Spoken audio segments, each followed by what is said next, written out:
안녕하십니까.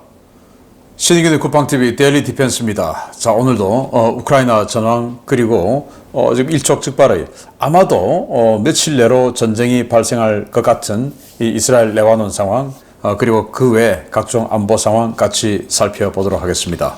어제 이 러시아군들의 처참한 식수 현실을 보여드렸는데 그것도 사실은 이 공군 부대의 부대 민원들이 많았죠. 그런데 지금 또 공군 부대원들이 각 자료들을 올리고 있는데 정말 놀라운 정보들이 나왔습니다.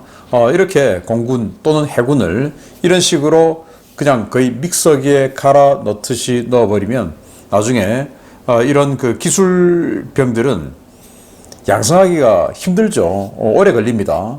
그런데 이런 식으로 정말 가치 낮게 갈아버린다면 앞으로 러시아군의 미래는 정말 어두울 것 같은데요. 어떤 내용인지 보도록 하겠습니다.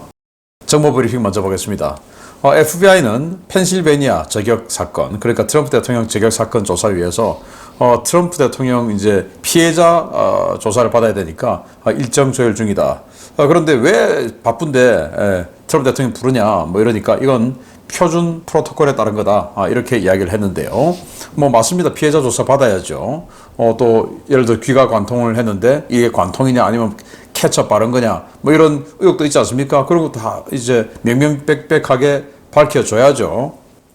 자, 그런데 자, 이 이야기 하나 말씀드리겠습니다. 폴리마켓이란 데서 그러니까 기업가들이 자, 누가 될 것 같으냐 투표를 해보니까 지금 59대 39로 트럼프가 될 것이다 라고 투표를 많이 했다라고 해요. 자, 이런 상황에서 여기 이 사람이 있는데 브랜든 브릭스 목사라는 사람인데 이 사람은 영적으로 굉장히 뭔가 신통하다는 거예요. 우리로 치면 신내렸다 이거죠.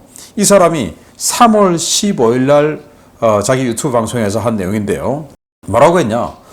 트럼프 대통령 저격받아서 이 귀 관통했지 않습니까? 그 이야기를 3월 15일 날 한 거예요. 그런 일이 있을 것이다. 그러면서 트럼프 대통령이 기사회생을 하는데 신의 은총을 받아서 기사회생을 하고 그리고 신의 사람이 된다. 그러면서 가을에 트럼프 대통령이 굉장히 큰 법적 시련을 받을 것이다. 그러나 그걸 극복하고 결국은 11월에 당선되고 또 그래서 내년에 그 이후에 이제 거의 대공황 시대에 번가는 그런 경제 위기가 올 것이다. 그러나 트럼프는 그걸 극복한다. 뭐 이렇게 예언을 했다고 해요. 근데 여기까지 지금 귀가 관통되는 거 여기까지는 지금 맞았습니다. 대공황은 안 와야 될 텐데요. 베네수엘라 반마두로 시위가 전국으로 확산되면서 군경 일부가 가담했는데 마두로는 그래서 이 군과 경찰이 말을 잘 안 들으니까 자기가 그동안 사병으로 양성했던 보안군 그리고 민병대 깽단 조직들 최대 동원령을 내렸다라는 건데요.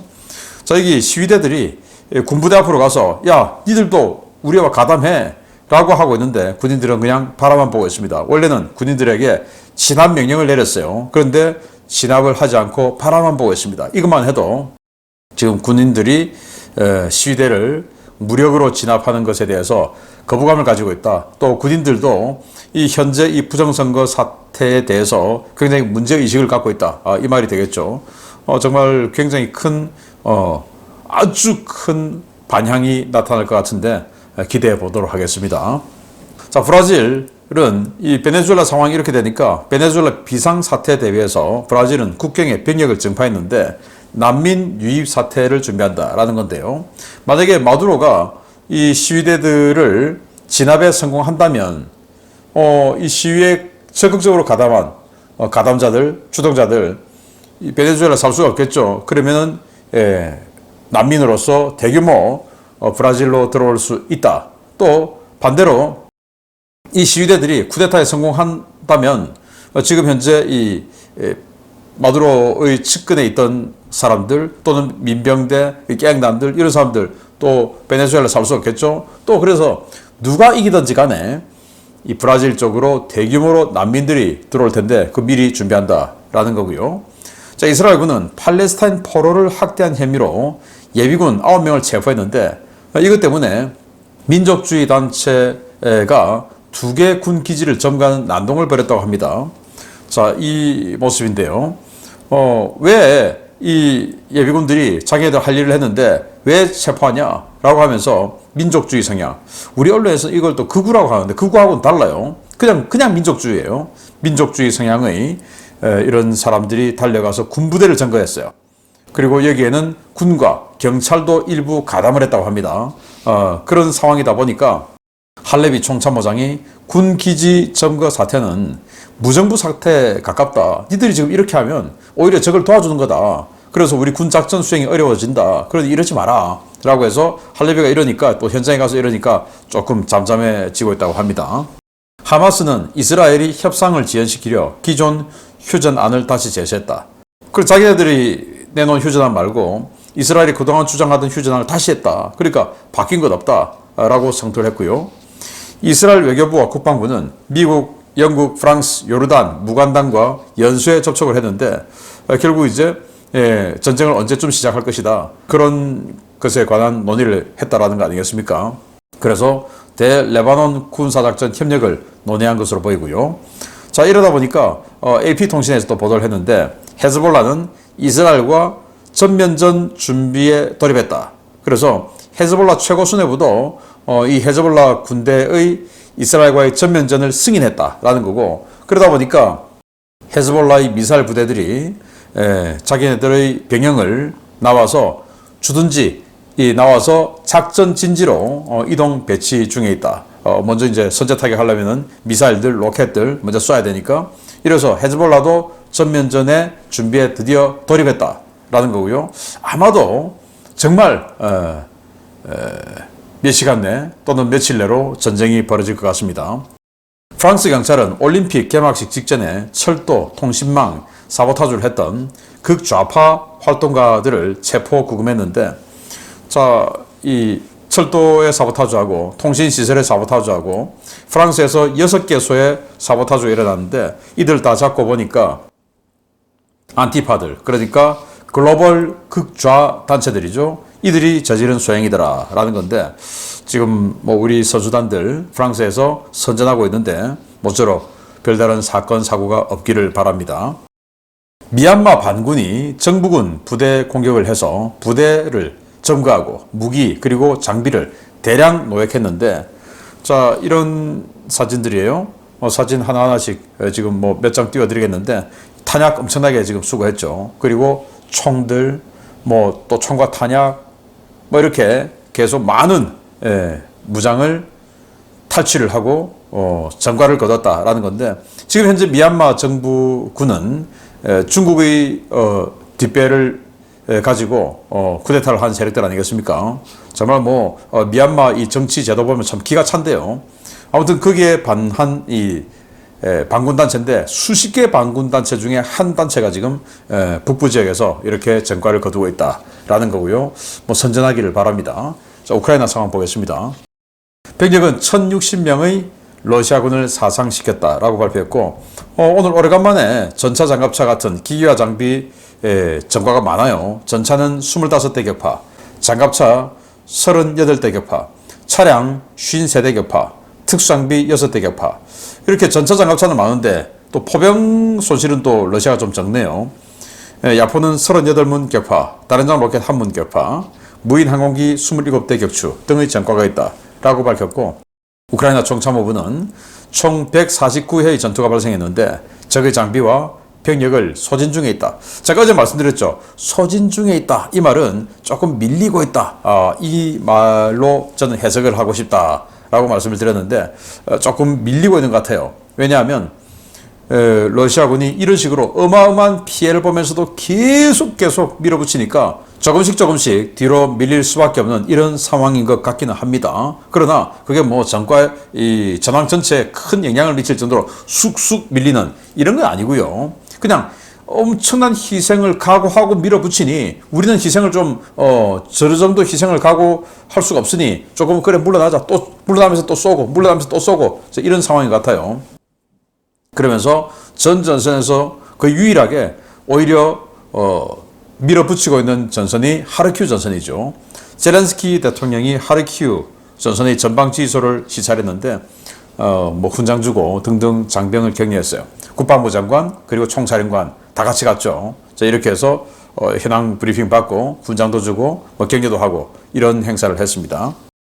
우크라이나군은 러시아가 후리아이폴 방면에서 공세를 강화 중에 있다라고 발표했는데, 자, 후리아이폴이 여기입니다.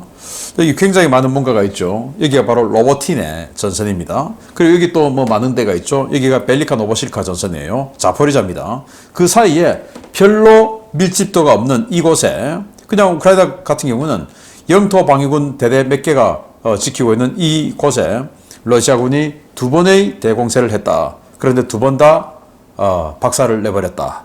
라는 우크라이나군의 발표입니다. 또 우크라이나군은 쿠르스크 지역에 동시다발적으로 드론 공습을 가해서 변전소 4개를 파괴했다라고 밝혔고, 우크라이나 군사정보국은 러시아 중앙은행에 대규모 디도스 공격을 해서 이 뭐 은행 입출금 이 거래 자체가 안 되게끔 만드는데 성공했다라고 발표를 했고요. 또 우크라이나 군사정보국은 말리에서 이 말리의 반군들이 바그너 그룹들 뭐 한 80명 사살하고 수십 명 생포했다라고 했지 않습니까? 거기에 사실은 우크라이나 이 군사정보국 요원들이 직접 군사고문단으로 와서 훈련시키고 작전 지휘하고 다 했다를 하고는 사진을 공개했는데, 이 사진이죠. 여기 까만 옷 입은 사람, 그리고 우크라이나 국기 들고 있는 양쪽에 있는 사람, 그리고 이렇게 파란 셔츠 입고 있는 이 사람들이 우크라이나 요원들이다 라는 겁니다. 뭐 잘한 것 같습니다. 미국은 2억 달러 규모의 신규 군사 지원 패키지를 발표했고, 또 그리고 추가로 17억 달러 규모의 신규 군사 지원 패키지도 발표를 했는데, 이 17억 달러 규모는 제가 그저께 말씀을 드렸죠. 프레지덴셜 스로다운, 그러니까 대통령 직권으로 국방부 군 창고에 있는 그거 좀 뺏어서 갖다 줘 하는 이 금액 계산이 잘못돼서 한 20억 달러어치를 더 줄게 생겼다라고 하는, 거기에서 17억 달러어치가 지금 결정이 났다라는 거고요. 또 그 외에 2억 달러 또 더 주는 거고, 우크라이나 서부에서 F-16 전투기가 식별되었습니다. 첫 비행이 확인됐는데, 자, 이 사진이죠. 누가 봐도 F-16 전투기의 실루엣이죠. 그래서 동영상도 좀 잠시 보시겠는데요. 네, F-16 전투기가 쫙 날아갑니다. 여기가 우크라이나 서부 지역의 우크라이나 영토 상공이에요. 그걸 이제 동영상 찍은 건데, 지금 여기 이 사진 보시다시피 무장은 지금 뭐 어렴풋이 봐도 무장은 잘 안 보이고, 보조 연료 탱크를 달고 있는 것으로 봐서 뭐 훈련 비행, 그리고 또는 조금 멀리서 이륙을 해서 훈련하는 이런 상황이 아닌가라고 생각하고요. 빨리 전선에 투입될 수 있기를 기대해 보겠습니다. 자, 독일은 마크 556 돌격 소총 2,425정을 우크라이나에 일괄 지급했다라는 건데, 이 총 좋은 거예요. 보시다시피 좋아 보이죠. 지금 독일군이 HK416이라는 소총을 자기네들의 제식 돌격 소총으로 선정했는데, 그 사이에 중간에 잠시 한 5,000정 샀던 게 있어요. 그 중에서 2,425정을 우크라이나에 주기로 했다라는 건데, 아마 5,000정 다 주지 않을까라고 생각을 해봅니다. 좋은 총입니다. 자, 일본의 문부과학상이 이르핀과 부차 지역을 방문했는데, 개전 초기에, 그러니까 2022년 3월, 4월 이때 러시아군이 키우 점령하러 들어왔다가 빠져나가면서 어마어마하게 그 전쟁 범죄를 자행했던 그 곳 아니겠습니까? 여기를 방문해서 추가 지원을 논의했다라고 하는데, 일본이 최근에 이렇게 글로벌 리더 국가로 발돋움하기 위한 이런 좀 행보를 좀 보이고 있는 것 같아요. 일본이 이렇게 하고 있는 것을 비난할서는 안 되죠. 잘하고 있는 거니까. 그러면 일본이 이렇게 하고 있는 것을 잘하고 있다라고 바라만 봐야 됩니까? 우리는 더 잘해야 되죠. 그런 말씀을 좀 드리고 싶습니다. 질투나면 더 잘해야 되는 겁니다. 질투나는데 욕만 하고 있으면 그야말로 그 소인배죠. 우리는 더 잘하는 게 좋지 않나라는 생각을 해보고, 오늘 소식 러시아 항공우주군 완전히 소멸되겠습니다. 보겠습니다. 엄청난 사상자를 내면서도 모든 전선에서 꾸준히 진격하고 있는 러시아군이 부족한 병력 충원을 위해 해군과 항공우주군을 동원하고 있다는 소식입니다. 이대로 가면 정상적인 군사력 자체가 붕괴되는 상황이 올 것 같은데, 도대체 무슨 생각인지 모르겠습니다. 러시아 국방부가 지상군 병력 충원을 위해 파군에서 병력을 끌어다 쓰기 시작했으며 여기에 해군 수병과 항공우주군 지상 근무 요원들이 대거 끌려가고 있다고 러시아 밀 블로거들이 현지 시각 7월 30일 성토했습니다. 러시아군에서 자료를 받아 전장 상황을 업데이트하는 밀 블로거들은 특별 군사작전에 투입되고 있는 이른바 차량화 소총연대라는 것들은 육군이 아니라 타군에서 끌려온 요원들로 해군의 함정 승조원과 항공우주군 지상 근무 요원들이 대거 포함되어 있다라고 지적했습니다. 이들은 연대 구성원들은 정비사와 각종 기술직원, 심지어 항공기 승무원과 통신사, 항법사, 군사경찰 장교와 부사관 등 항공우주군 비행연대를 구성하는 인원들이라며 이들은 제대로 훈련받지 않고 차량화 소총연대로 바뀌었지만 전투 수행에는 아무 지장이 없다고 선전되고 있다라고 토로했습니다. 밀 블로거들은 반어법을 써서 마치 알렉산드로프 합창단의 차량화 소총연대 버전을 보는 것 같다라며 이들은 모든 전선에서 정상적으로 임무를 수행하고 조국은 모든 것을 제공하기 때문에 장병들의 불만도 없다. 모든 것이 괜찮다라며 이들의 어려운 상황을 반어적으로 설명했습니다. 러시아가 동원하고 있는 병력은 이번 전쟁에 직접적으로 참여하지 않고 있는 타 군광구 소속의 항공우주군 부대나 정비 등의 이유로 지상에서 쉬고 있는 함정 승무원 등인데요. 이들 병력은 하루아침에 소속만 바뀌어 차량화 소총부대 칭호를 받고 전장에 투입되고 있습니다. 각 지역에서 동원된 이들 신규 편성 차량화 소총부대들은 원래부터 육군 소속이었던 부대의 전차나 장갑차와 함께 돌격전에 투입되고 있는데요. 개별 전투원들의 지상 전투 기량이 형편없고 부대원 간의 손발이 맞지 않는 것은 물론 장교들이 지상전에 대한 이해가 거의 없어 각지에서 막대한 피해를 내고 있습니다. 도네츠크, 포크롭스크 방면은 이러한 급조 차량화 소총부대가 가장 많이 투입되고 있는 전선인데요. 이곳에서는 현지 시각 7월 28일 돌격전에 나선 차량화 소총부대가 우크라이나군 매복에 걸려 괴멸하는 사건도 발생했습니다.